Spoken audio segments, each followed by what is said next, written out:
ngiye kubasuhuza kuri wa musore wanyu wo kuri Twisekere TV. Uyu munsi nkaba ngiye kubabwira ibintu kugira nyine byagira umuntu akamaro, ibintu birimo inama nzima. Urabona nyine hari ukuntu umuntu aba ari umujama nyine yemera ku bakobwa bose nta kintu afite, buri mukobwa wese amubesha. Abakobwa nabo ko baturana n'uyu musore ni umujama mwiza twabonye, tipe cyewe ugize ute ariko yirariraho umujama araho nta kintu afite. Ni isi nyuma cy'isubundi bibi naraho mu kageto kangahe tuvuge ko 100,000 no ahembwa amafaranga atarenze 200,000. uwo musore ibyo 200,000 ukoresha wemera ku bakobwa, wakabaye ugira icyo bikoze bikakugira ite, bikakubyarira andi mafaranga, mbese nyine ukizamura, nyine ukizamura bisa naho ugeraho nawe ushinga bizinesi yawe. Bizinesi ukuntu wayikora, ukayikora neza utuje udahangayitse, uteretse kuri umukobwa. N'undi wa mukobwa nawe nta mafaranga gukundira nashira ntabwo azongera kukuvugisha. Ariko niba ushaka bizinesi kawe ugatera imbere, bazakwirukaho muzamenya niyo baturutse. Iyi nama nakugira ni reka abakobwa ukore, ushaka amafaranga,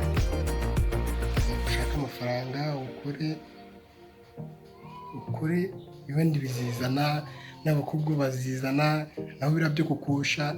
Hanyuma ngo urabona umukobwa ugasara ukamwiyemeraho, iyo ubundi ugera ku myaka 30 nta kintu ufite, uzabona ko biriya byose ari ubusa. Reka ibyo urimo ukore, ureke kwishinga bari abakobwa. Uramwishinga ejo bundi nugera ku myaka 30 nta kintu azaba kubonaho, gusa azakuvugisha. Ntabwo azaba akikuvugishije, azaba kwivugishiriza wa wundi ufite amafaranga. Usanga ibyo wakoze ni impfabusa, byagupfira impfabusa. Mukwiye gufunguka mu mitwe, ugashora bizinesi, ugakora ku buryo uzavuga ati noneho nugeraho cya gihe ufite amafaranga, wa mukobwa ntaho uzasanga agiye ari, ntaho uzasanga yaragiye, azaba akihari. Nawe ntabwo yakemera ngo aze umubane, kubera kuko ufite usazaza ngo umubane ngo kuko ufite akageto karyoshye. Oya, azajya kureba wundi wifite amafaranga wakoze. Umva rero nawe ugomba gukora ibyo abakobwa ukabireka kubyirukamo cyane. Sinkubije gukundana urugero, ureke kwiyemera. Uramwiyemeraho uyu munsi, ariko ntabwo iminsi yose uzaba umwemeraho. Ikibazo ikintu dukunda kugira, turi kwiyemera ku bakobwa, turi kwereka ko turenze. Biriya ni by'agahe gatoya kuri kintu kiri seriye nyine, ku buryo azajya kubona gihoraho mbere. Hano gukora bya bintu umuntu arabona itatu mu yindi minota 5 akaba ntabyo kikubona na wapi. Ibyo ntabwo bigezweho.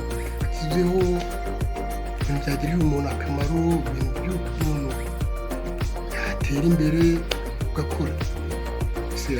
Hari n'umukobwa rero,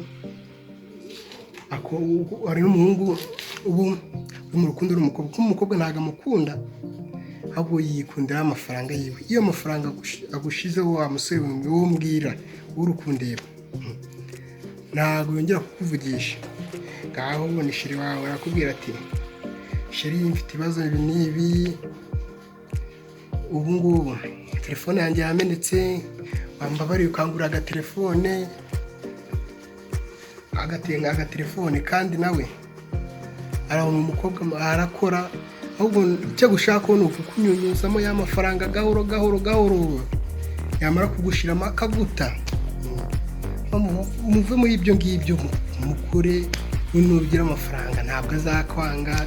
Ejo nawe uraho nukora neza, hanyuma y'imyaka ingahe waguze akamodoka kawe kugenda mu muhanda umeze neza. Ariko nibuka mu bakobwa no kwigurira ipantaro nk'iyi ngiyi nambaye, iyi ntabwo uzaba ukiyiguriye, so wazayigurira gute kwiruka mu bakobwa?